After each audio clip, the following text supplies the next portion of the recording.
So what do you got going on here? You got a little studio there. Yeah. So this is my studio in Are those glasses going over your mouth? Like what's going? yes, yeah. Oh, See that? yeah, It's a okay. full face shield. I see. Yeah, Those, those yeah. are not technically glasses. They're like, I yeah, mean, I'm not getting shield. diseased, so All right. I usually wear a mask with this Uh-huh. and mask. So yeah, A, they're ma- pretty good. a mask and a muzzle. That's right. Gotta I live in stop the it. West Coast now, so That's what the mandate is, right? Everybody has to muzzle themselves, you know. why did Ableton start playing them before this? And Okay, you check can't this out. Are you ready? you can't go outside. You have to do all the techie stuff from the inside. Yeah, it's actually kind of awesome. Let me just Okay, all right. this camera a little better.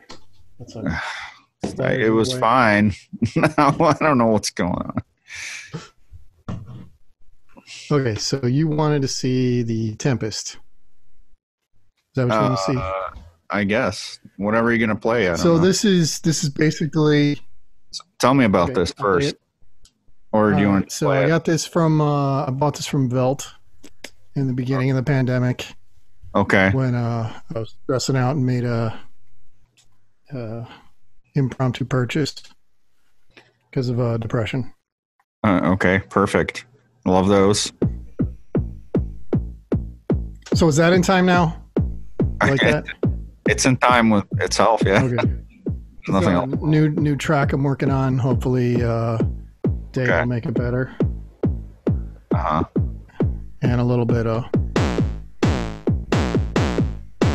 I like that distortion. Where's the distortion come from? That's all the Tempest. That's in the Tempest? That's in the Tempest. Impressive.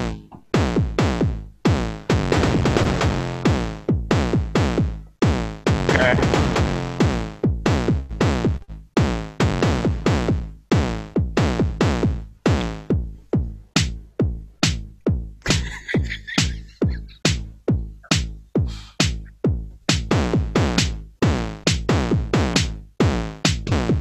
All right.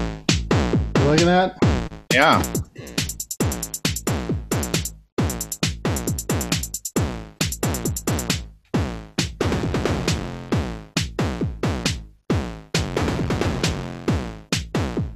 That is the wrong song. That is the Okay. wrong sound.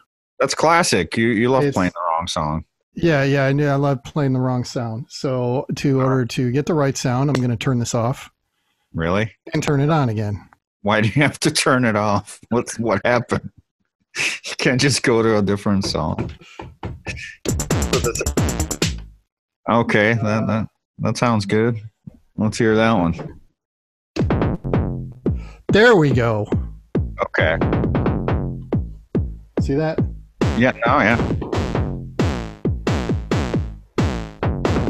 Does sound like the other one. Yeah, it's just I twisted a knob. All right, okay. Gotcha.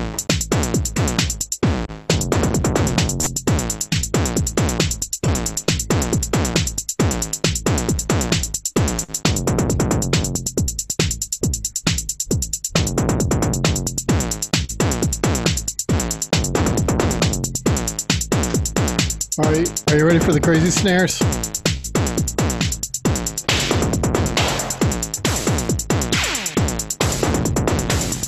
Laser snare.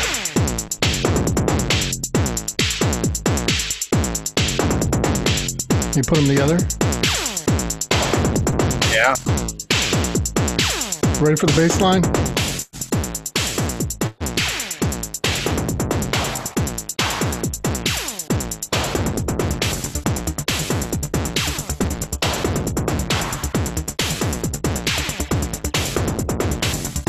Is that synth part of the machine as well?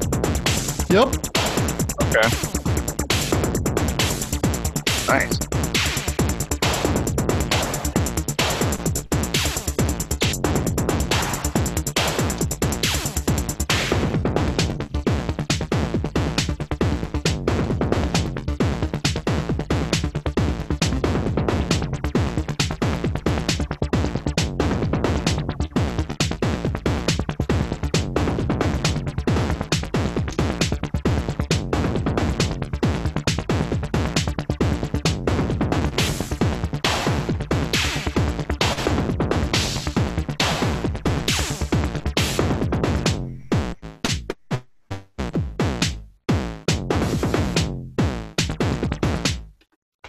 It's a Okay. mess.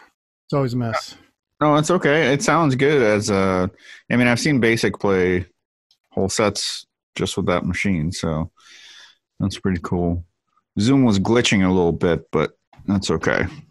I think people get the idea. So this is your new solo material, right? Yes. Yes, it is. So tell me a little bit about the process of you writing this. Can you hear that? No. Can you hear that? Yes. There's Okay, that. all right. I'm just that is the XT. So Yeah. this is my new soul material. Process goes, I start with Tempest. I've been experimenting with the traditional 4 on the floor, something that you and I never really experimented too much with. For some strange reason, why didn't we? We like the hip hop beats better. Oh, yeah, That's that's right. Yeah, like we're So, we're you know that's just the way it goes, man. Um, okay, so so I got the Tempest. mhm. Shout out to Velt for telling me the Tempest. I mostly did it because Dave said he was going to buy it, and I decided to buy it before him.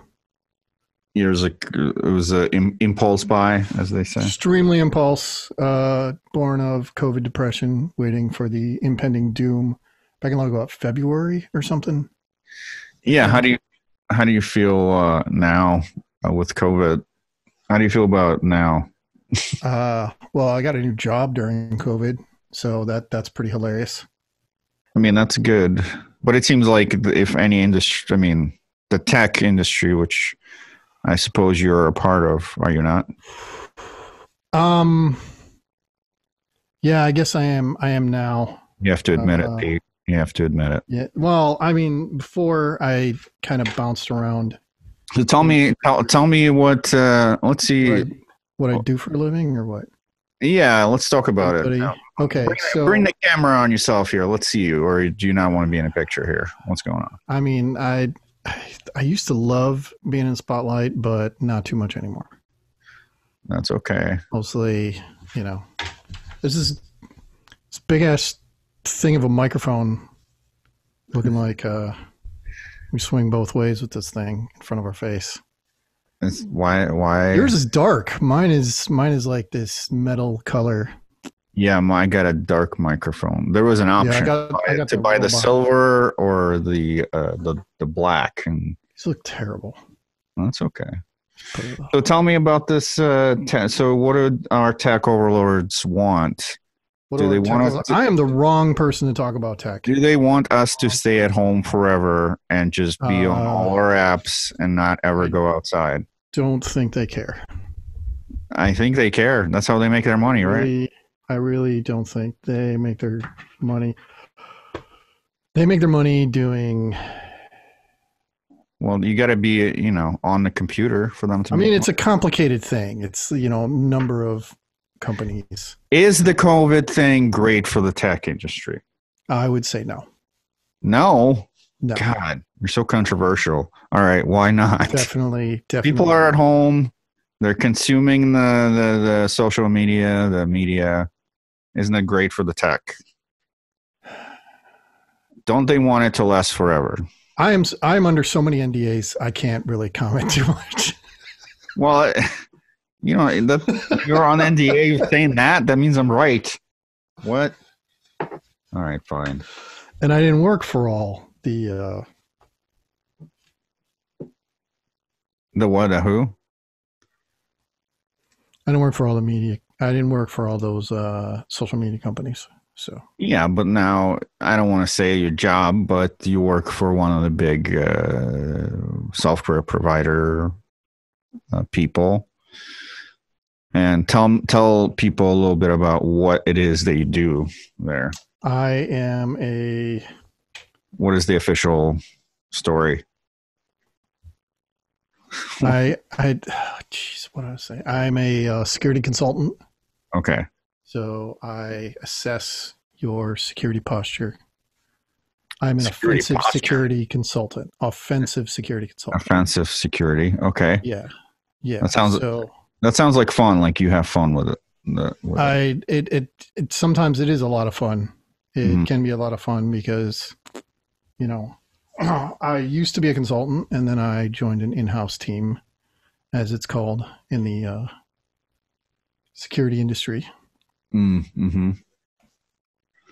Yeah. So what for the person that is not into that kind of stuff, is there a way to keep secure in your everyday life? What advice do you have for the person just browsing the internet or talking on their phone? I hate this question. I don't even know how to answer this. I really That's an answer. I really don't know. I would just say turn into a giant troll and have several aliases online. That's an answer. So why would that help? Why do you think that would help? Let's delve a little deeper in there. I don't know. I don't even know how to answer this. There's like 100 other security professionals that are jumping at the bit to answer this question. Yeah, but none of them make beats. And quite actually a few of them. One of my on a sister team of mine's like some like hip hop guy. But not like they don't make beats like you. Flows about, no, they don't. So they listen to terrible music typically. Okay, so your idea is to create a bunch of aliases, use a VPN. What is it? You can go use Signal. I know you like Signal. Yeah. Suddenly everybody and their mother got Signal. And everybody's on Signal now. Yeah, it's annoying. Tell me about you said you met Moxie. What's his name? Moxie. Yeah, Moxie Marlspike. I met him a long time ago. Great guy. It's like he was talking about he was going to start some company and move people to Hawaii. Okay. And he did that. And guy's a total anarchist. Love it. He looks like an anarcho hippie. Yeah. He said he was going to do a company that was going to be successful in his own way about cryptography and secure messaging, and he pulled it off. So is that why you support, or do you really feel that we do need an encrypted way to communicate? I've been on Signal since it first started. Yeah. And that's your preferred method of communication, right?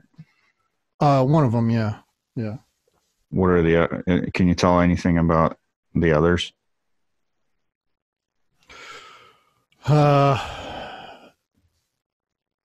I'm also on some Slack groups and some Discord servers and stuff, so, Yeah, tell me about Discord. It's not safe. Okay. Fair enough. And then when we're on it, we have to sanitize what we say. But with my so why use it? Security friends. Why use it? Oh, because it's voice chat. It's pretty awesome. Okay. Yeah, it's pretty good. Yeah, I created an Industrial Detroit Discord thing, but never got to use it. So okay. So you got this new solo material you're working on when you're not doing offensive security and whatnot.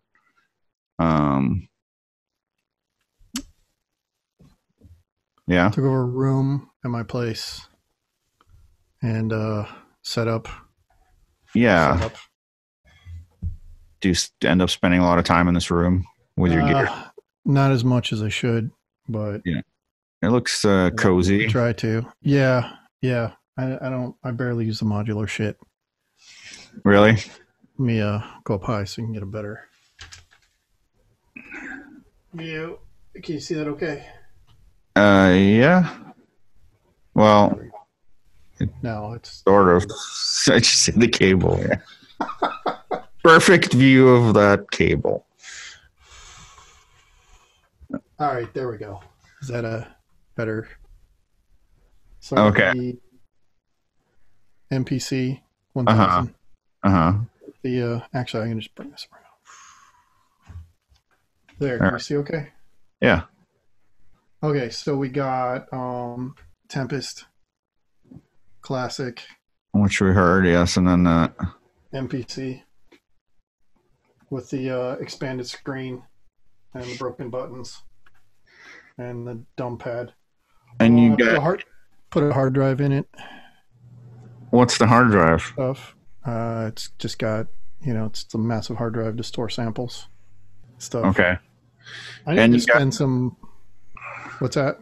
you got the JJOS thing on that or whatever. Yes, yeah, I definitely have the JJOS. So tell me what that enables that device to do. Just a couple of highlights. Okay. I hate technology. I really do. I just need a double camera setup. That's what you need. Yeah. Well, I always have problems with tech. Hold on. Okay. You better edit this shit out. There we go. Can you see? Okay. Yeah. Oh, that looks like crap. Okay, this is my 808-909 drum station. Drum station. Got Waldorf Pulse over here. Okay. And Waldorf XT. What do you use to sequence the Waldorfs? So I use the MPC to sequence it. Okay. That's your like 16 track MIDI sequencer or whatever. Yep. Does the Tempest do any MIDI sequencing or is it? It can, yes. Okay. And it's got synth engines. It's really powerful. I don't know how to use it too much. Okay. I'm still learning it because I just got it In February. Yeah, in February. Yeah, Okay. pretty much. So a year ago. I think I have too much gear, to be honest. Well, you could do everything in Ableton's, but that's no fun. Yeah, well, when you look at several monitors every day, you don't want to go back and look at more monitors to do music. Have you tried doing everything in Ableton's? Yeah, I get pissed off and want to like figure out what the hell the software is doing. Then I end up like reverse engineering some shit, trying to see what the hell they're doing, and I get nothing done. Right.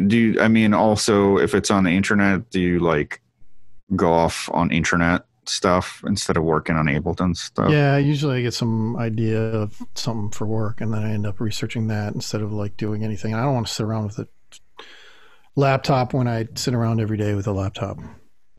Gotcha. I like physical gear because it's different from what I'm looking at. And yeah, you can do everything. I can't really say that gear is better than a computer now. It's just. But the interface is more interesting, right? Or more Yes. I mean, maybe, but there's now all these odd interfaces you can get for your computer that just makes it just as good. I mean, like, Yeah, you have that push thing? Yeah, I have a push. Yeah.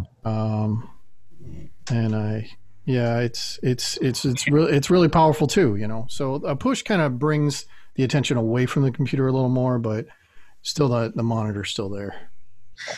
All right. I do use it for editing when I record something, but like everything's written on the actual gear. Like it's like 2002 or something. Yeah. That's definitely a way to go. So then the gear crashes less. Oh yeah.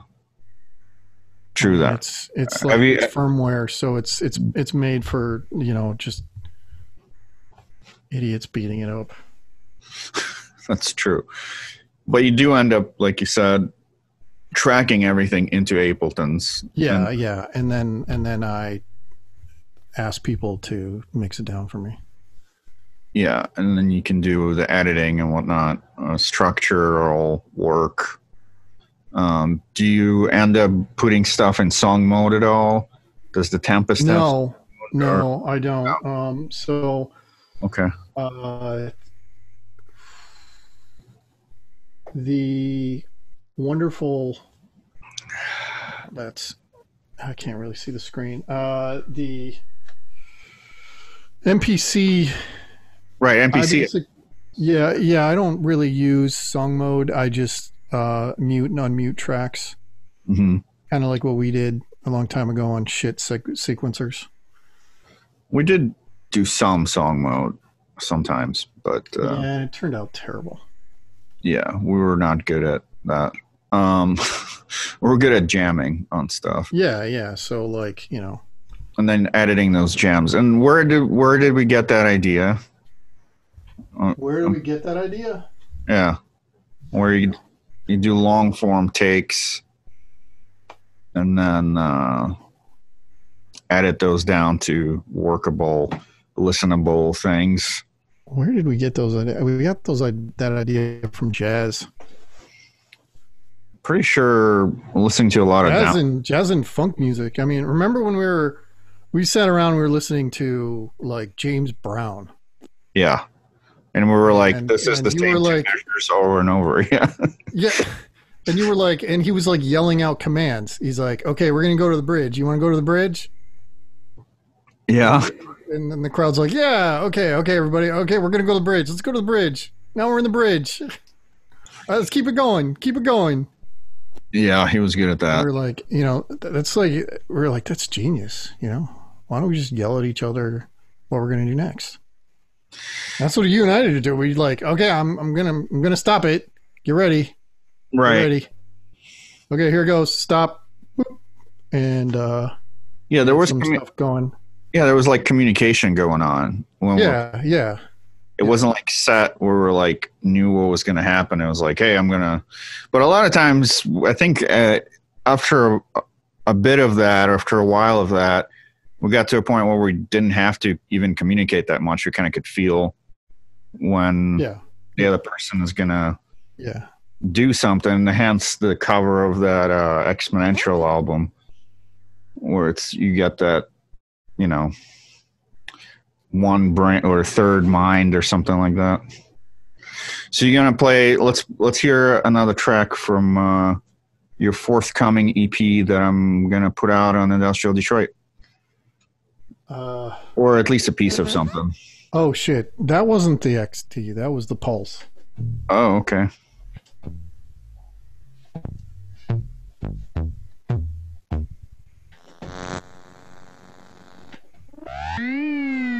So, wow, that's annoying. No, it's okay. So you want to hear another track? Or just a little jam or something. Okay. Let me get something lined up. So I have something pre-recorded. Okay, you can play that.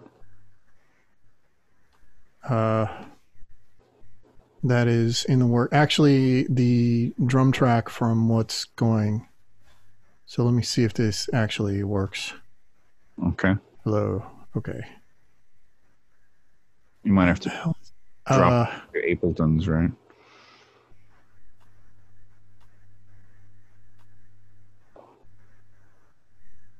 Can you still hear me? Yeah. Okay. All right. Here we go. Okay.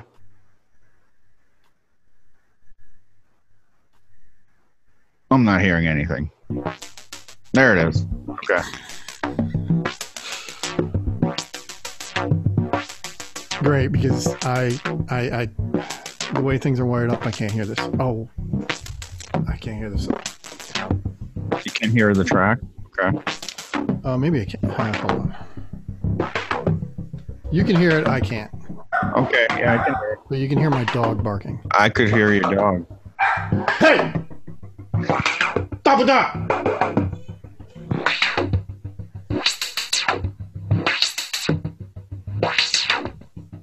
All I'm hearing is a cool synth. Is that what I'm? Oh, you don't hear? Oh, hold on. What about now? There we go. There we go. There we go.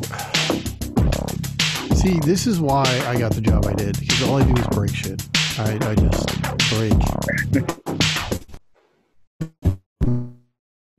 stuff in my report, and they're like, thank you for breaking our stuff.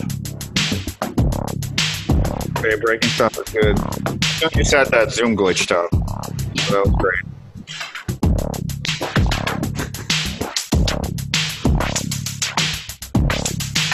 It's our Slavic blood. Causes everything to glitch. So have you heard enough?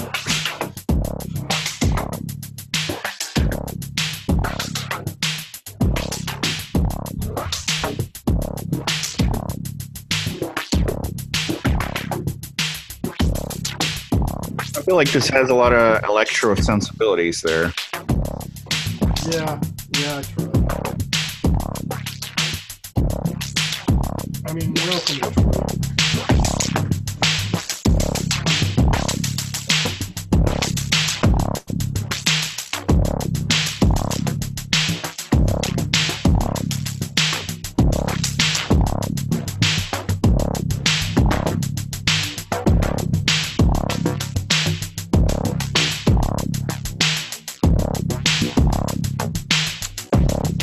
So you heard enough? Yeah, sounds good. So that was one of the tracks. That's cool. Yeah. So you had questions about the oh, I forgot. My main piece of gear that I like to use is the Kurzweil. Yeah, and so tell people a little bit more about that. It was an essential tool for the DeLIEN material. So can you give us a brief history of the Kurzweil and why you like it? So the Kurzweil is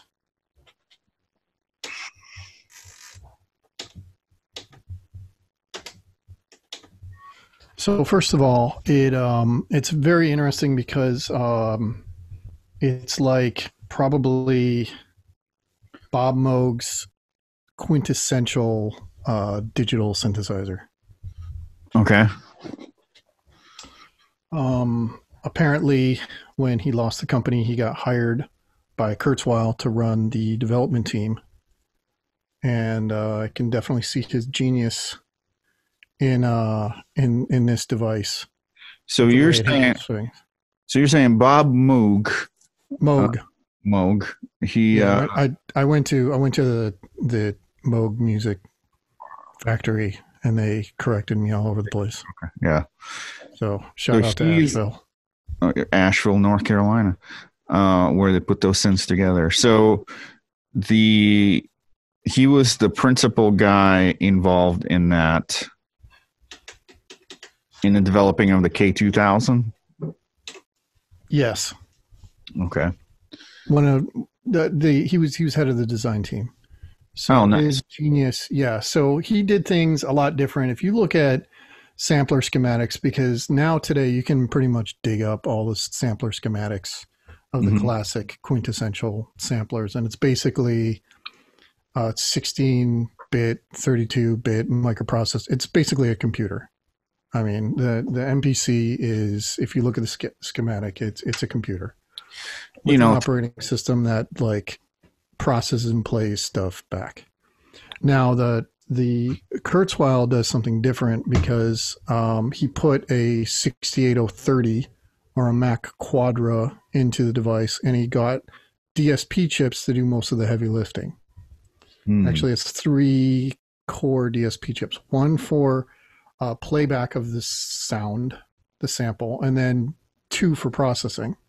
So the vast programming is just using the 2 DSP chips, and then one's for playing it. So with that ingenious design, he was able to basically have the DSP handle it while the computer just runs everything else.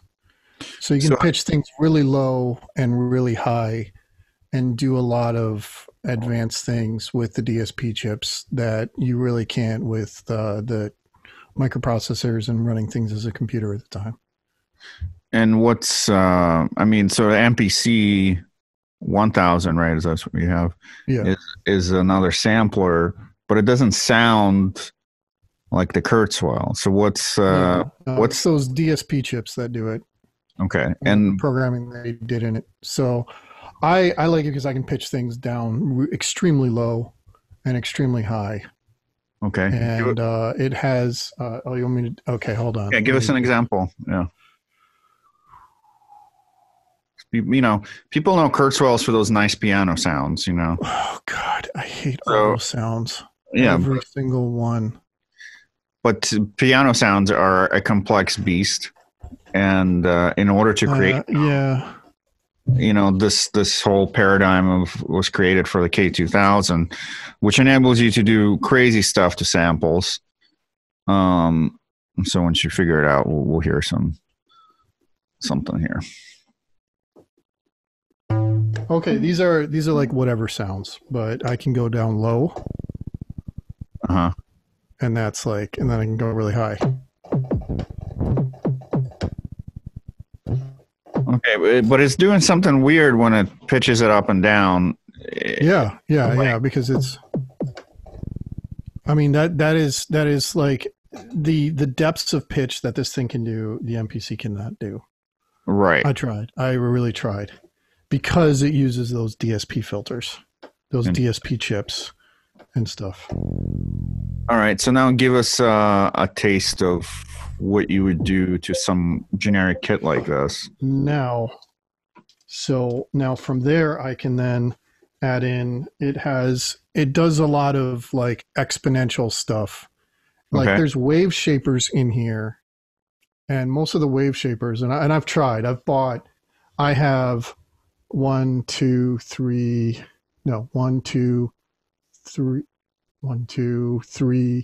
4 wave shapers for the modular to try to get something that sounds like the Kurzweil.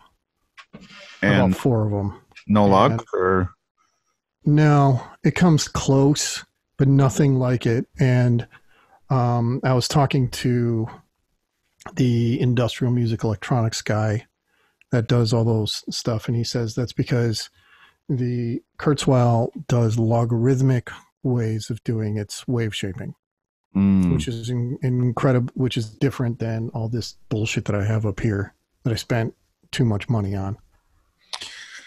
Crazy. So yeah, and then I researched it, and it's right. So this technology is like 20, 30 years old now. Yeah. So, and what it does is it makes things go from this to, now it goes from this. It can just destroy things and make it totally disgusting.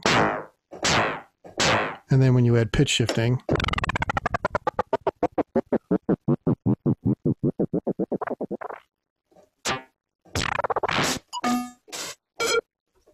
it just makes it disgusting. Yeah. And that's what I love about this thing. And then when you combine it with a sequencer,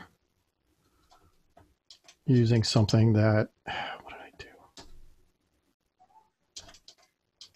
Yeah, it's your so now I am going to sequence it. Okay. With the MPC.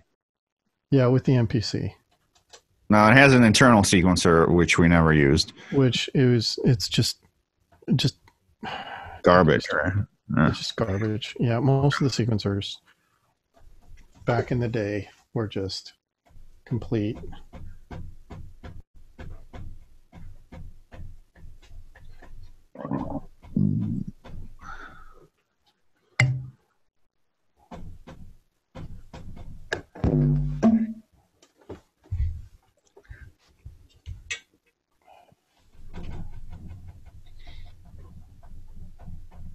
Why doesn't this want to work for me? This is an awesome podcast of technical issues. It's pretty sweet. I should keep all this stuff in here too. People can see what our process is like. It's like, why do you know so much about MIDI? It's like, because everything goes wrong. You have to figure it out. Hold on. Okay, all right. Can you talk instead of me for a minute? Yeah, sure. So what, that Kurzweil sound, like Pete is saying, is fairly irreplaceable. I've also tried to replace it, and I ended up just buying another Kurzweil because that's just how it goes, man. I've tried to replace it with reactor processing. It doesn't really work. I've tried to... It does come close. Some reactor stuff gets pretty crunchy. And it's all digital, but unfortunately, it just doesn't do the same thing as the K2000 does to the samples. So that's the story there. What else have I tried to do that with? The Digitech from Electron gets pretty crunchy. And it does do pitch shifting of the samples, of course. And it sounds pretty good until you play a Kurzweil stuff next to it.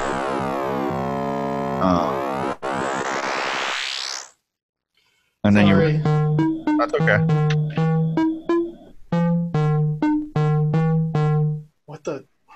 What is that? Oh, are you sequencing the Tempest? You got it plugged into the Tempest, baby. Here we go. Is it ready? Oh, okay. And here we go. All right.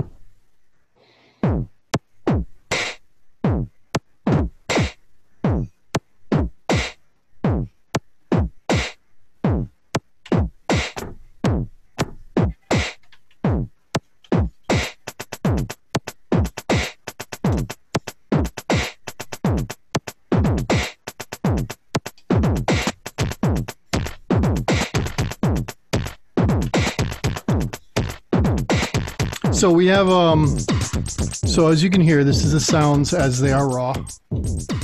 Right. And now we're going to fuck things up. All right. Let's see you messing with the Kurzweil there.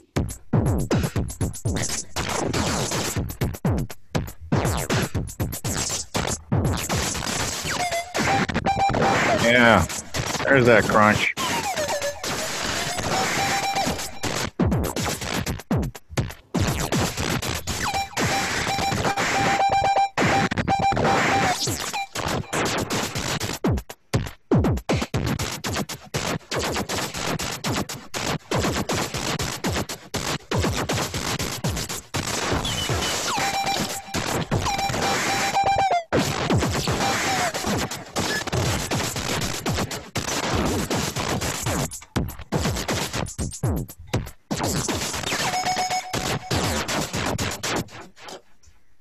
Yeah. Of course, we can slow it down to the tempo. That's, of course, the standard 120.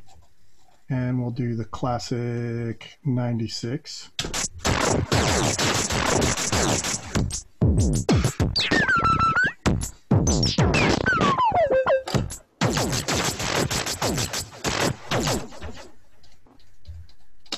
It's a little bit of delay going in there. I don't know why that's on there, but we can try a different sound.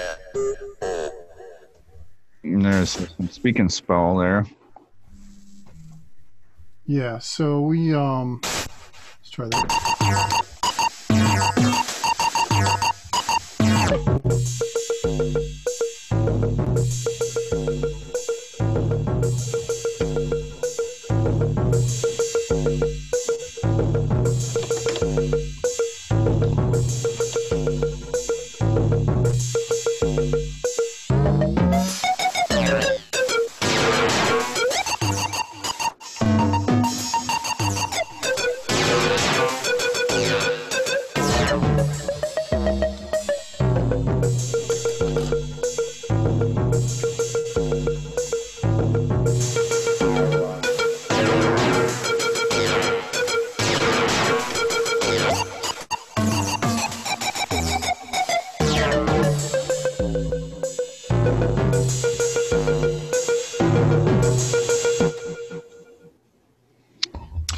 Yeah. Cool. So, That was anticlimactic. anticlimactic. Well, what you know, we're not going to write a whole song on Zoom, but that was the critical sound for the DeLIEN tracks for sure. And I'm glad you're bringing it back for the solo stuff you're doing. You know. Yeah, I'm trying to use it less though. Yeah, but it's you know, it is a unique sound. It's like you can pick out Kurzweil. Kurzweil was used a lot from like 90 to 2000, you know, on all sorts of records. Oh God. You know. Let's hear some of these. Oh, yeah. You mean like this? Hello. I can barely hear that. I don't know. Can you hear now? Can you hear now? Perfect.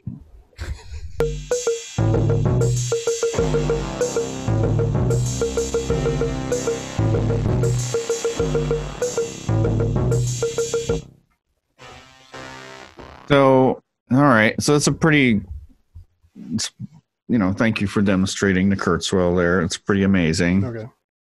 Missed the sound. I think so. That's all wave shaping stuff you're doing with it, right? Mostly there's some like distortion stuff built in there. There's some rap stuff where it like clipping stuff. But yeah, right. I do everything to make it sound disgusting. Because I mean, if we want something good sounding, we can just, you know, pay somebody on the internet to actually play their flute. Right. That is a thing you could do. You can hire a musician who studied all the scales and can make something really nice. And they're looking for work on the internet, and they'll definitely do it. Okay, so what do you want to talk to me about next? We had wonderful interruptions, and I'm fixing the mic. What's going on with your microphone there? What do you think is going on? It's a fucking mess, just like all the stuff in here is. Get your life in order there, Pete. God. Technology. It's like. There we go. There we go. Yeah, there you go. There all right. God. I'm keeping that in. That's perfect. That's like some Three Stooges shit right there. Oh man. What's that rock and roll movie where everything goes wrong? Spinal Tap? I don't. Spinal Tap, yes. Yeah. This is kind of Spinal Tappy. This is pretty old. It's a little bit. Where am I? Spinal Tappy. My I can't see you. Beastie Chicks. Let's see you a little more. Is that a little better? Yeah, go up a little bit. Right, okay, right. That's good. Yeah, that's fine. Okay, there we go. Yeah, that's good. All right, so talk to me about a little bit about the chaos programming thing. As you know. Chaos programming? Yeah, what does that mean and why do it? Chaos. So using quantization and of course the wonderful controls, sequencing with terrible sequencers that basically end up catching things when it's not supposed to, basically creates a chaotic beat that wasn't the plan from inception. A lot of people start off with a beat in their head, and then build from there. And this kind of just like evolves with something that I generally want to go that direction, and then it just basically just ends up to be disgusting. And so would you say there's some parallels between that and sort of automated writing or something like that? Do you know what I'm talking about? Or automated drawing?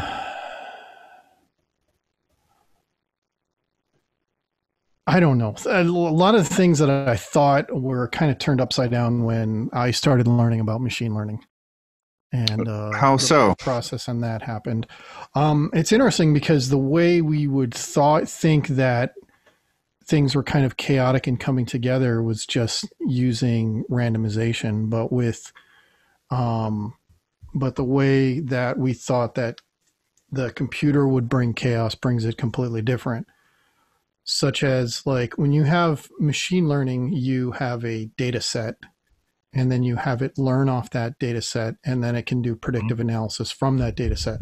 So machine learning has the possibility of somebody used it to look at everybody that committed suicide on Facebook. So they took all their Facebook streams that they have public and they said, okay, this person committed suicide. So this is the data set of people that committed suicide. And then they had it learn off of it. So then that algorithm that was generated, or that model for predictive suicide, was turned out to be highly accurate. The thing is that they don't know why it's accurate. They don't know how it works. It just works. So they can predict who's going to kill themselves based on the posts on Facebook? They have no idea, based on the data input that it gets that meets that criteria. What do you do with that knowledge? So now they don't know why the person is going to kill themselves. They just know that that person has the likelihood of that they're going to commit suicide. And the computer knows, but they don't know because of the model that generated from it. So how does that relate to what you're talking about with? So it's interesting to see how people. So as far as like chaos, I mean, there are like order control image. There is order things that we do, like we have a quantize on, so it only picks up certain things, and then we have it go into a set amount of measures. Right. And then we have it just record from there. So we are the inputs, and it's just the terribleness of the sequencer makes it, more crazy as what we are. And then we put philosophical thoughts on top of it. So let's think about that for a minute here. So you got this chaotic human mind, is seemingly random. You're hitting random keys. And then the sequencer is what brings order to it. Yeah, but is it hitting random keys in a sense that it's from the stretch of our hands? Sure, and also you kind of know where the sounds you like are on the keys. So do you feel like general idea? Yeah. Do you feel like you end up falling into certain patterns there? Yeah, you do tend to fall into certain patterns. Yeah, I think that's like the problem with, in general, with improvisation, is you end up going with the tropes that work. Yeah. You fall back into them. That's like one of the downfalls of it, in fact, Yeah. Like, how do you break new ground? It seems like you would by improvising, but you really have to be in a different state of mind or something to do it. And also, I guess, just be aware that you might fall into the same traps or the same patterns that you've used before. So sorry about that. Let me just get rid of that. That's okay. So if I'm going to do an example of chaos programming per se, usually a ton of people that are just going to just rip it to shreds. I've been looking into trying to use machine learning in a music, but mostly in developing the audio to use, because in essence, I don't really think computers can really write music per se. Well, it could. It'd just be boring, right? I don't know.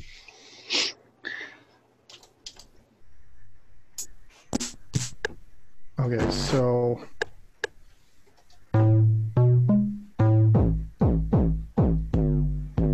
what are you triggering there? So I'm triggering the Kurzweil. Okay. And I should be, that is, okay, we can use that. Let's go.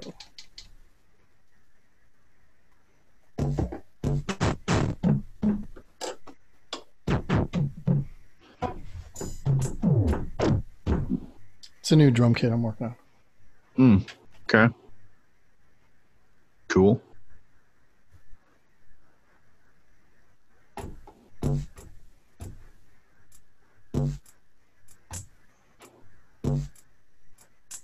So this is a standard, you know, like something that you thought out and you can kick out, and then we're going to have some fun.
So I'm adding in additional chaos and stuff with the pitching of the programmed control surfaces that I have. With the vast algorithm processing. Yeah. Mostly bringing in the extreme pitching, and then the other stuff that just makes it disgusting. Right. So this is like a counterpoint to like the very ordered backbeat. Yes. Right? Yeah. That's pretty interesting. Usually I try to record multiple levels of this so I can turn it on and off instead of just doing it all in one recording. Sure. But multiple MIDI layers. When you're dealing with like a computer sequencer or something, and you really get into just, you know, planning, okay, this is where the verse, chorus, verse goes, and this is where, you know, this, I want to bring this in and I want to bring this out, you know, it kind of takes away from the spontaneity and chaosness of it, which I highly enjoy. Yeah. Do you feel like that's more prevalent in popular music now? Do you hear any of that coming out? Not really, no. Most of the new popular music seems to be I don't really know what so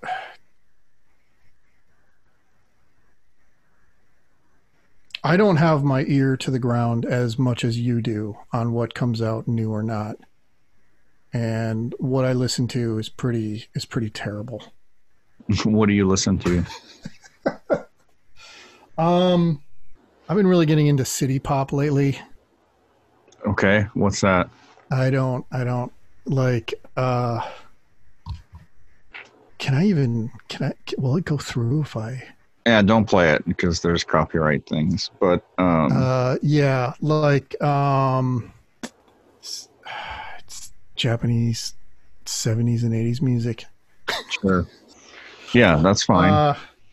And like just other like just totally terrible, really soft stuff that, you know, you can like work with, you know, you listen to it. You listen to it and you work. Yeah.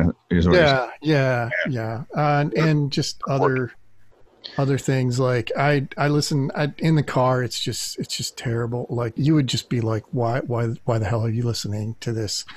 I don't know. Stuff. I know you'd be like, like what is this? And I'm like, I like it. And then I come home and then just do. So, you know. I end up listening to a lot of stuff that's not electronic.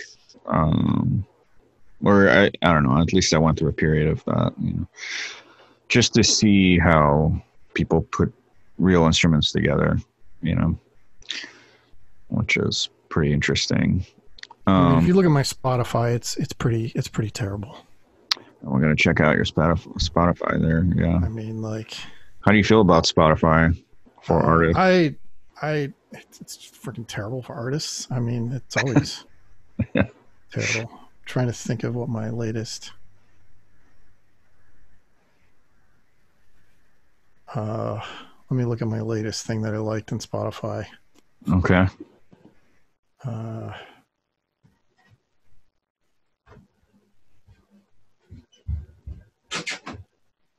Oh, well, I've been, what is it like?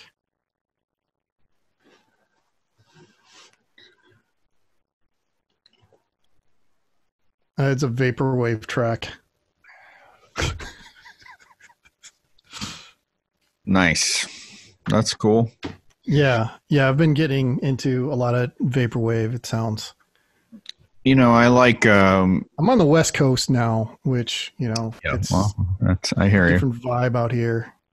No, I you know, when I DJ, I play a lot of like industrial techno, but I don't sit at home and listen to that necessarily. You know, like I listen to people's industrial techno mixes. Right. Yeah, that's fun. Like, is that good for working on your security stuff or no? No, it's not. You would think that it would be like some cool like cyberpunk stuff, but you're listening to like vaporwave. Those are my coworkers. Really? What are they like? I don't like drum bass and, you know. Oh, right. Yeah. Like, it's like stereotypical, like, hacker music. But like, I got really sick of like those like hacker music mixes, because I'm like, this is just shit. You know, when you write music, you're like, what the, come on, man, try harder, you know. Like, well, that's good that you're getting back, you know, getting back into writing material. I think that's pretty positive.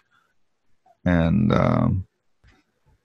what's the big difference that you feel between writing stuff now and writing stuff, I mean, 20 years ago? Is there any difference? Yeah. The technology today is just crazy. I mean, like, before it's like, okay, we need to jam out and we only got 2 tracks. You know, now you can multi-track things easily and then layer stuff on top of it with, you know, crispness, and people are starting to turn stuff that was the main recording things into instruments. I mean, like, the tape loop thing is just pretty amazing. People are buying like old 4 tracks and then turning it into instruments. Yeah, I still have your old 4-track. In fact, it's like down here. What? I don't have a 4-track. I'm sorry, it was reel to reel. I have, yeah. Oh, yeah, the reel to reel. I never use that. Yeah. I just picked that out of the trash. Perfect. And had it sitting.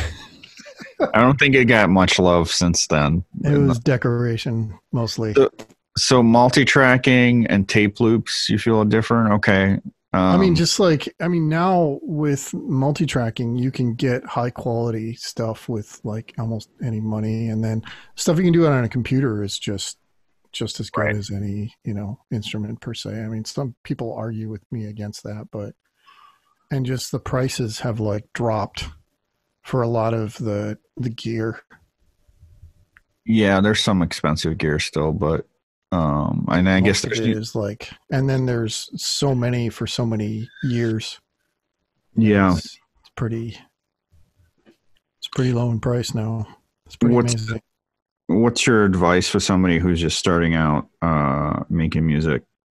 I don't know. Talk to Cody. I'm not the person. Talk to Cody. My advice is how to fix the stuff I destroy.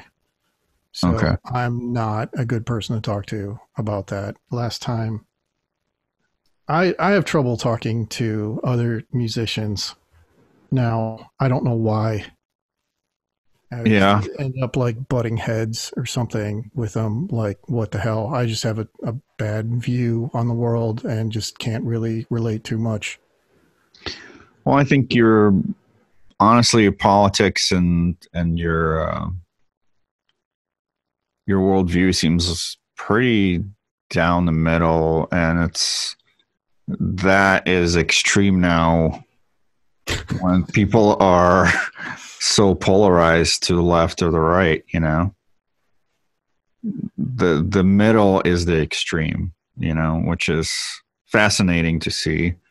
Um, and when people on the East Coast and the Midwest, uh, the people that think they're liberal here, what you find out when you get to the West Coast is that you're alt right, essentially, which is amazing to me. Uh, Yeah, yeah, it's pretty insane. it's just a different culture, but I think this division that exists between us is really fabricated. Well, then, Uh, yeah, I did live in Florida for a little while. yeah, well, how does that That, factor in? that factors in. How do you feel that factors in there?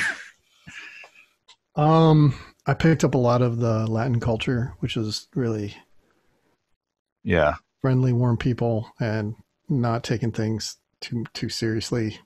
that's a good way to put it. Which Um, is like kind of doesn't sit well when people just want to talk about politics all the time. yeah, yeah. It's I don't like talking about politics, especially all the time. I feel like DeLIEN always did have a political leaning, but only because we were talking about spiritual stuff, which is getting away from, you know, Look at the politics. environment we grew up in. We grew up in a city that was once the industrial automotive capital of the world. What you did, I grew up in Belarus, which is Yeah, a very similar thing. Yeah. I mean, and it literally the arrogance of the people there caused it to collapse. I mean, yeah.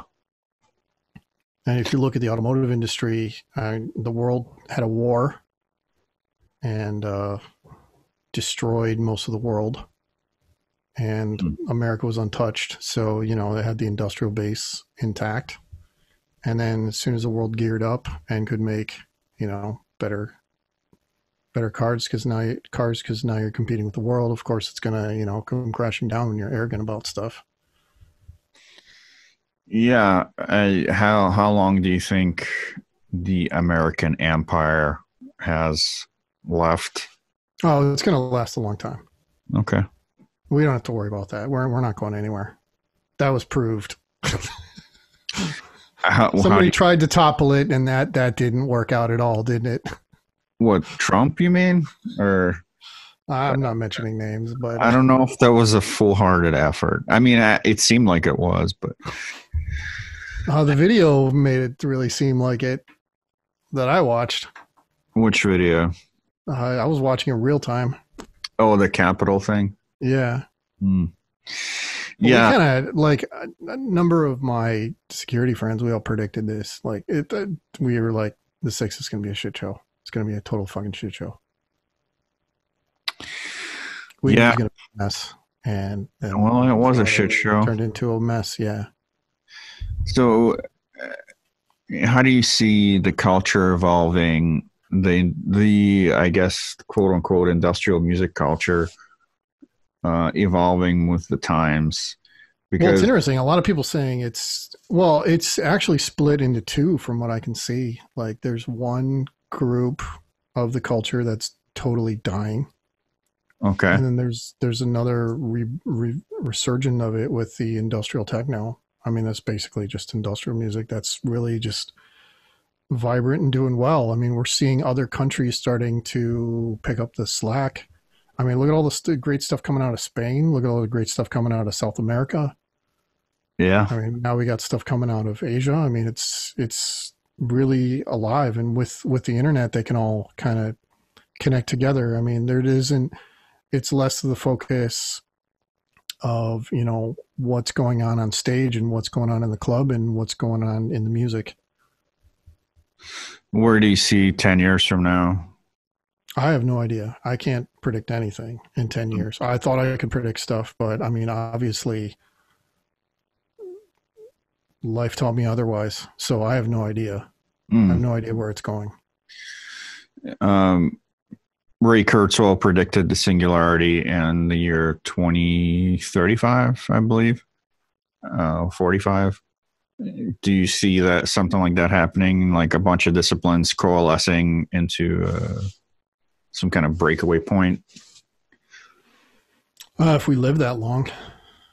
2035? That's only 15 years. Come on, old man Winter. You're not that old. I mean, just life expectancy is going down. Yeah, well, I never thought I would see a pandemic where people would deny science. I mean, yeah, we kind of saw a little bit. I mean, like that's pretty fascinating. I mean, it's like zombies are running at you, and like I believe in my freedom, and I don't believe in zombies, and I'm just going to sit there and get eaten. I mean, I'm waiting for that movie to come out. I really hope it does. I think we're going to see a lot of movies on this topic come out in the next 5 years. But yeah, it seems as though the landscape of the music world is changing a bit. I never thought I'd be living in a cyberpunk reality in my lifetime. You know, all the movies, and it's like, oh my gosh, this is today when I walk out the door. Yeah, all those movies and books predicted this. I mean, when I was in high school, they used to say, you can't wear what you wear to class to work. But you can now. Yeah. You don't even have to wrong, you don't even have to go into work now. No, you don't have to go into work, like your new job. You have to cut your hair to go to get a good job. And I'm like, I have long hair now because I decided not to cut it from the pandemic, and nobody cares. Now I'm watching diversity and inclusion videos and how to be allyship on the training of a new hire stuff. Perfect. Wait, your new job made you watch that? What? Oh yeah. We had diversity and inclusion training. It was really great stuff too. I can't say anything bad about it. I mean, I've taken it before in tons of other companies as a consultant. They're like, oh, you got to take this. And I'm like, this is total shit. Diversity inclusion training. But the one I took was just amazing. Huh. I mean, I can't really, and I do that. I mean, me and my cousin's really big into, she runs diversity and inclusion for her work. So we talk all the time about it. Mm-hmm. And, she's given me different trainings and stuff. And I'm like, oh, this is what I don't like about it. Or this is what I, this and that. But the one I took was just amazing. And it's weird to see, these things that we saw in like punk rock shows and anarchist collectives are now part of corporate training. That's the weirdest thing. And I'm like, this is literally what I heard in a hardcore show by an anarcho-punk giving a presentation on why the world sucks. I mean, it seems like the world is getting better despite what the news. Yeah. Some people say it isn't. In some ways it isn't. In other ways it is. I mean, now we're coming to, we're dealing with subjects that, before we've didn't really have to talk about it. And now we're talking about it. So, I mean, we're seeing positive growth. I tell my cousin that all the time. I hate here's a pet peeve. I hate the fact that, how should I put it? Trump was always getting down on the media, right? And he was like, that guy would retweet himself. That's He awesome. would retweet himself That's the several old. times. You got to remember the man is set in his 70s. Okay, first of all. Anyway, but the thing he would say about the media is he'd be like, "This is fake news. I don't believe the media and all that stuff." Right. This is what we always said back. Do you remember back in the 90s? That Yeah, was the general yeah, consensus of people back in the yeah. 90s. Hated the media. Thought that Oh, it it was was so all fake. condescending too. It was so condescending.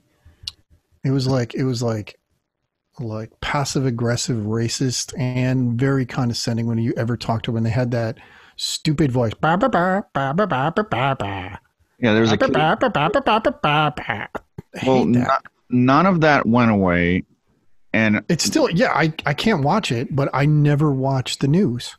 well, I just hate being placed. Now, when you say the news are fake, you're a Trump supporter, which is crazy, right? And But I the thing find it is that with the technology we have today, we can get directly from the source. sure. I mean, Twitter is pretty amazing. I mean, I follow the Syrian civil war, and I don't get my news. I get some of my news from the articles, but then I go to the actual Twitter accounts of It both can, sides, and you can read the direct stuff of what happened on that field. right. And It's that's crazy. yeah, and that's the way to go, right? And we are like our own journalists at this point, right? That's Well, what. I knew journalists were going to be, attacked. That was good. I actually, one of my cousins is a journalist, and I told her like, and her husband are both journalists, and I'm like, you got to prepare or something because they're going to start going after journalists. You won't have the blanket immunity that you do today. And they're like, you don't know what you're talking about. It blew me off, and I'm like, okay. And then like years later, like, ta-da. um And now one of them's not even a journalist anymore. It's like, I can't believe the journalist world is blah, blah, blah. And I'm like, I told you, like, I'm sorry, I'm an anarchist and, I didn't fit into the thing, but, now it's mainstream. Hello. So I was right. That's kind of cocky, isn't it? that's okay. It's okay to be sure of yourself, and not be. I know it's controversial. Half-rate jocular electron wank. So I guess my question is though, with the news, for you as somebody who deals with computers a lot and with data a Yeah. lot, where so much data is being generated per whatever hour, day, minute. Well, I try to go where the news source gets their stuff. Like, how many people read stuff directly from the US government and Congress and the executive orders and stuff? Because I've been starting to read those directly. Like, let's see what they're saying here. What's going on in the Senate floor? Why do I need to have some news reporter guy go through and filter it for me? Well, that's good that you're doing it, but Too. Like, I'm like, have you read exactly what it says? And people are like, no, I just read a news article. From what? right, Like, right. these crazy stuff. And the funny thing that's going on is that we're seeing, like, especially for like the alt-right side, is that the classic news channels that people used to think just aren't extreme enough. So there's Yes. these new outlets that are popping up that are just even crazier, and they're stealing people from the original source. Yeah, that parlor thing was doing it, right? No, no, no, it wasn't Parler. It's like I mean, I don't really want to, like, Right Side Media. What is it? It's like a new alt-right news channel. It's hilarious. Just totally what is it? hilarious. What's it called? Right Side Media. Oh my That's gosh. right side. Yeah, yeah. There's another one like AON or something, OAN. And the president was President Trump was like totally saying like, forget Fox News, go to this other thing because they're better. And Right. people were doing it, and it's like I was watching their production quality was not the best. And they were even crazier than like Fox News. And now Fox News is suffering because they're losing viewers to Do you, these like fly by night news things that are barely even news. And do you think that? Well, how do you feel about? The delicate question there is, so like Parler got shut down, right? Uh, because Parler's not the only one that got shut down. There's a lot of stuff. There's a lot of there's a few that got shut down. There's a latest one that was shut down that I don't know if it's hit the news yet. Hold on, let me look it up. Should we even be talking about this? Because it's pretty. No, I mean that's what's going on right now. I mean the debate is for free speech, okay? And so Element. Right? That's what we're shot down. So the where is it? Yeah, it's a federated chat app. Element was pulled from the Google Play Store recently because apparently they can't moderate their stuff because it's decentralized end-to-end encryption platform. Isn't that what Signal is now? Yes. Yeah, exactly. So like how Signal going to be next? That's my question. Because it can't moderate. So far it looks like it. I don't know what people are thinking, but I definitely knew this. I mean, things are going to be cracking down, and it's going to be coming from all sides. And I mean, it's scary because it seems like really, it's that whole 1984 scenario where the government is in control. Once you give them a little bit of power to shut shit down, even though it's hate speech, and what do you do about it if you don't shut it down? But once you do, you're giving them the authority to shut down anything else that they deem unwell. That's okay. So, I mean, what's the answer there? There we go. How's this? And this is a perfect sound for this conversation. So yeah, like for you as a security guy who really sees what security is, like where does that slippery slope lead to, or is it just an exaggerated worry? No, it's going to be really interesting to see what happens, especially all of this, because I mean, people didn't like Parler. And I mean, I hate racists and anti-Semites. Okay, I hate them too. A large majority of people do. Right, but should we? Where's the line to shutting down free speech? Is the question, right?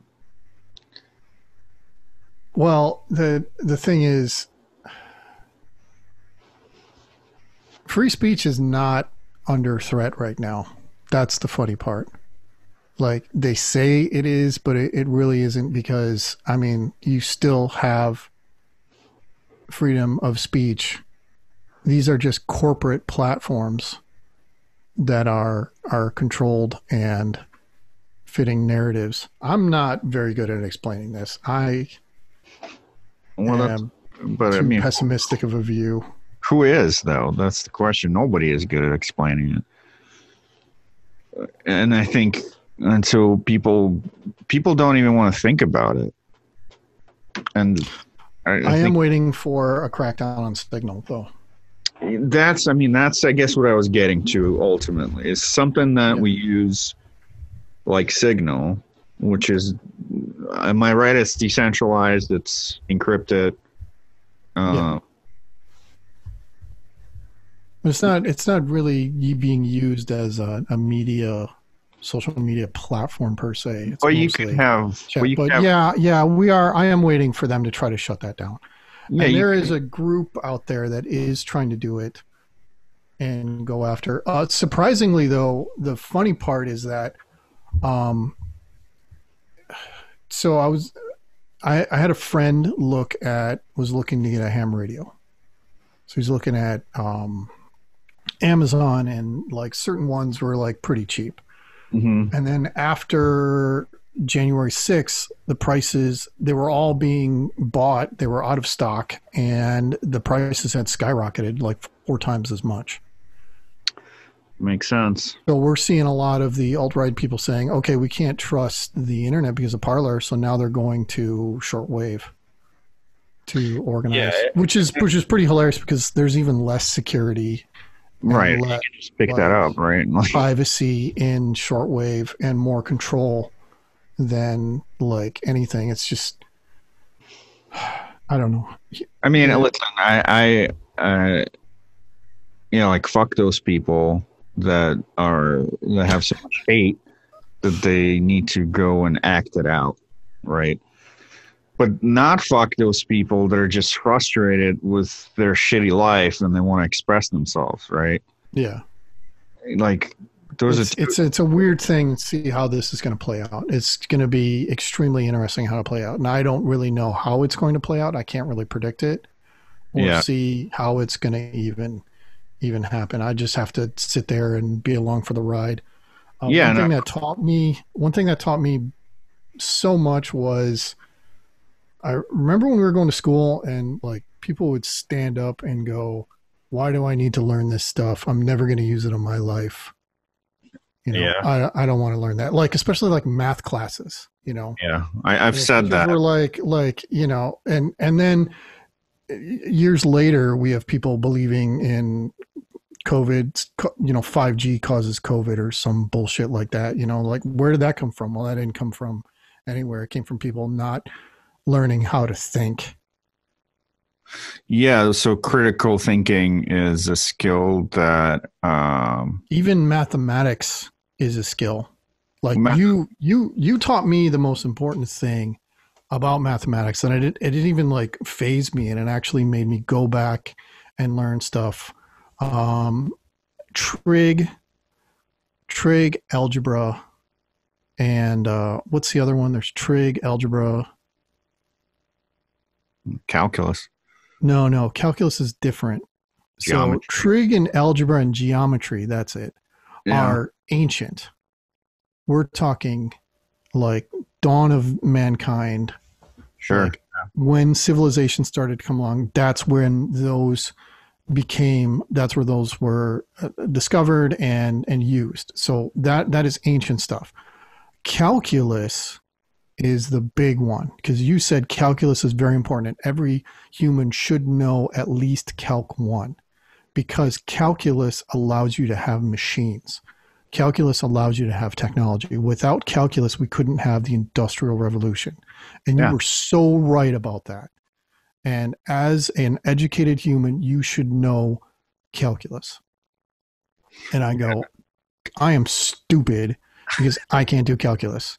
So Well, I got to get, now I took Calc 1, but I'm like, I got to do that. And then you slipped in, and then you should know differential equations. And I'm like, hold on, back up here. I'm just going to work on Calc 1.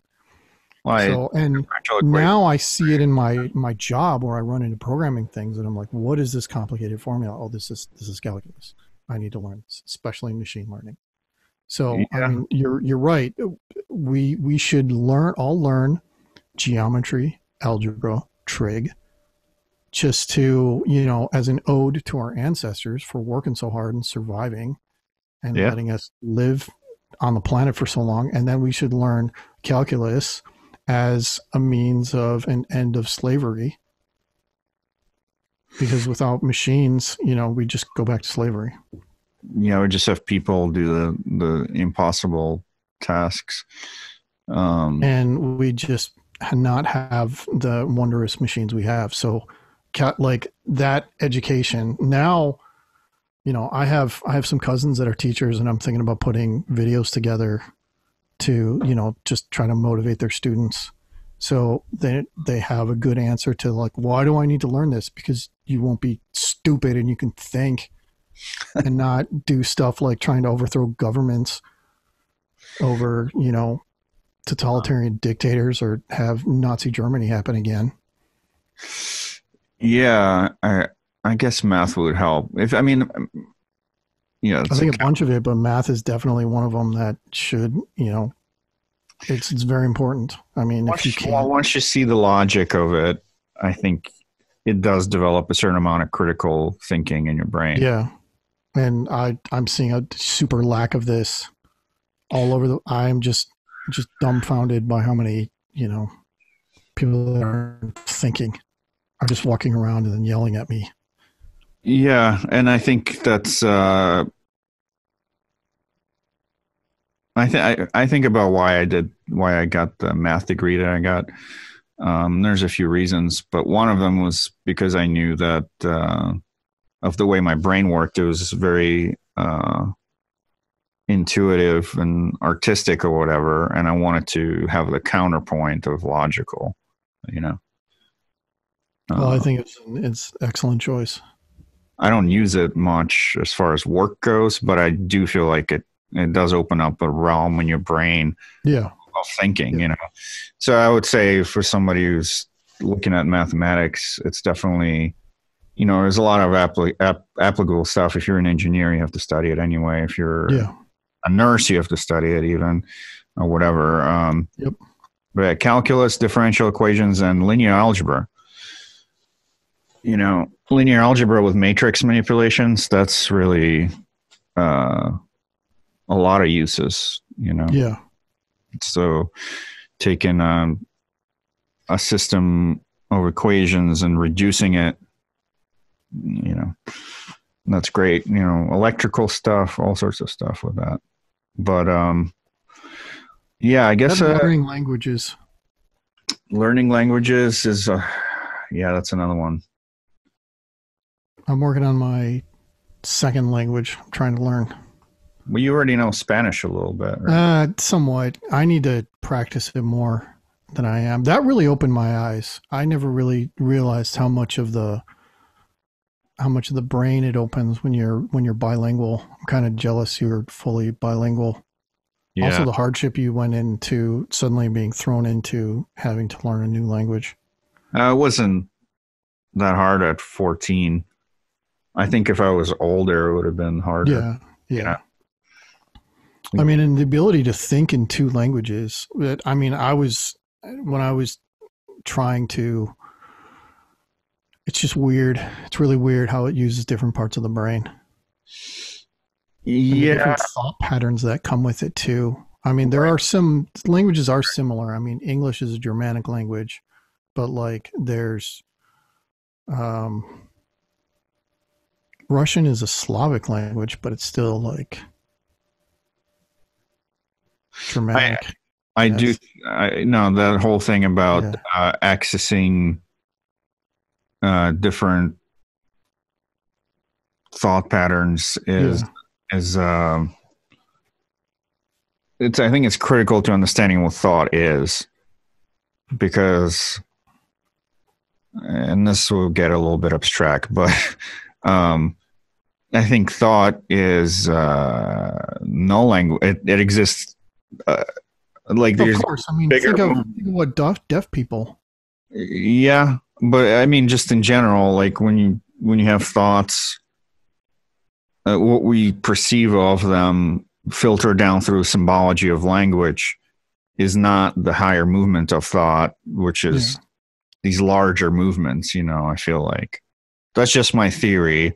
I'm not a scientist, but right now I'm trying to learn Chinese, which is just that's a hard one, right? Yeah, that's definitely. You might have to just go live there for a while or something. I mean, that's the way to do it, you know, complete immersion. Yeah. Go to some city where there's no English speakers. You'll learn it in like 3 months, you know?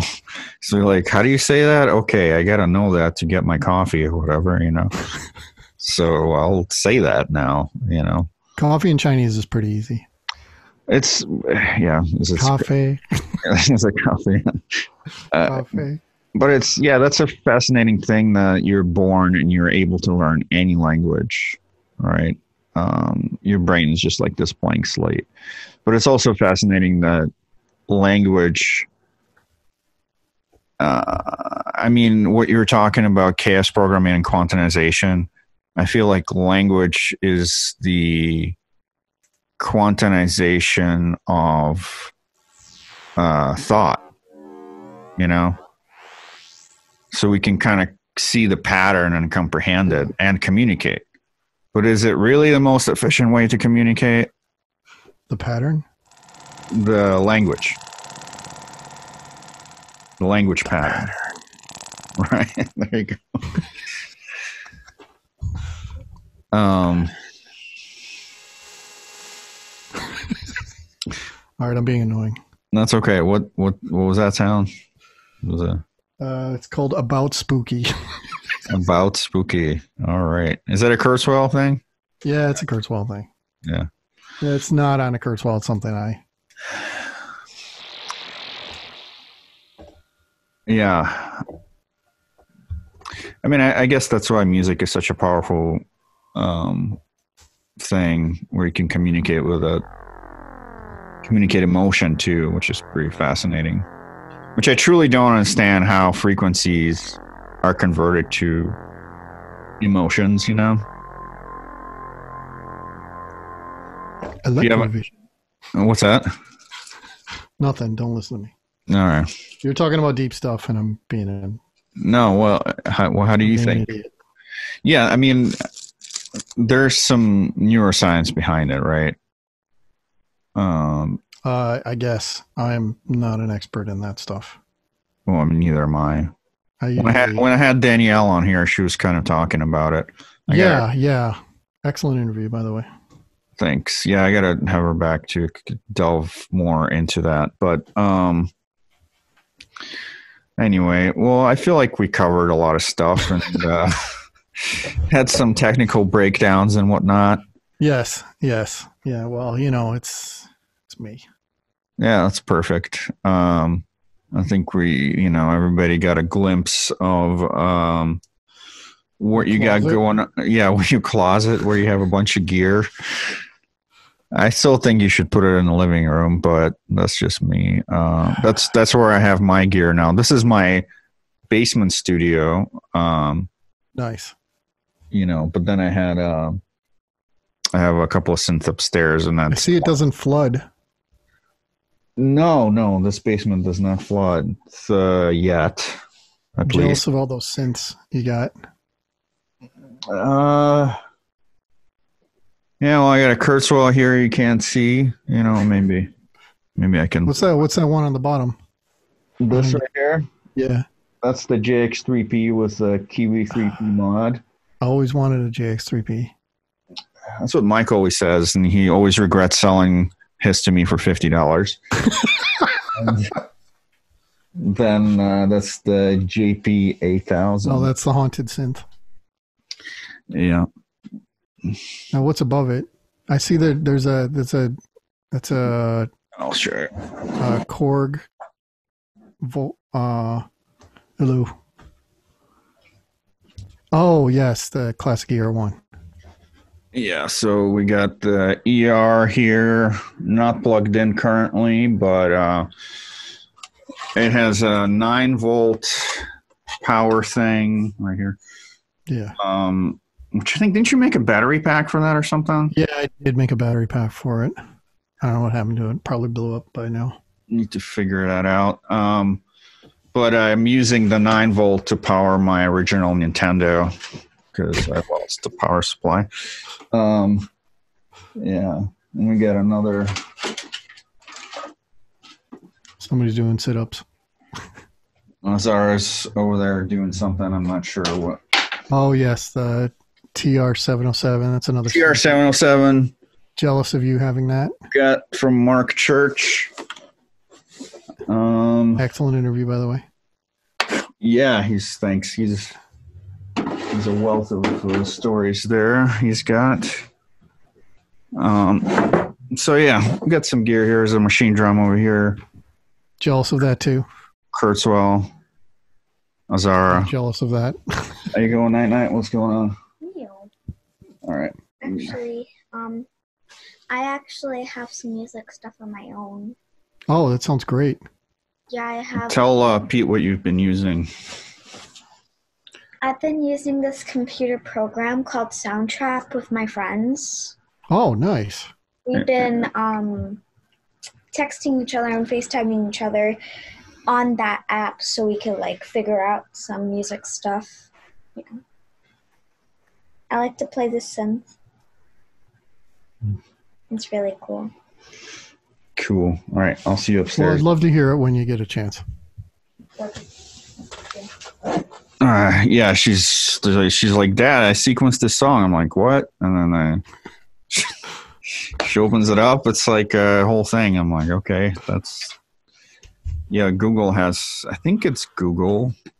Let me see. I don't know. It's this thing called Soundtrap. All the kids use it, apparently. So, anyway. Okay, we've babbled too long. Yeah, we have a hell of an editing job to do. Yeah, I'll try to edit the best parts, or not, or we'll just leave it as is. I might skip a few things. Nobody wants to hear me talk for 2 hours. Nobody cares what I do. You'd be surprised. So, all right, cool. Thanks for coming on here, Pete, and no problem. Looking forward to your release.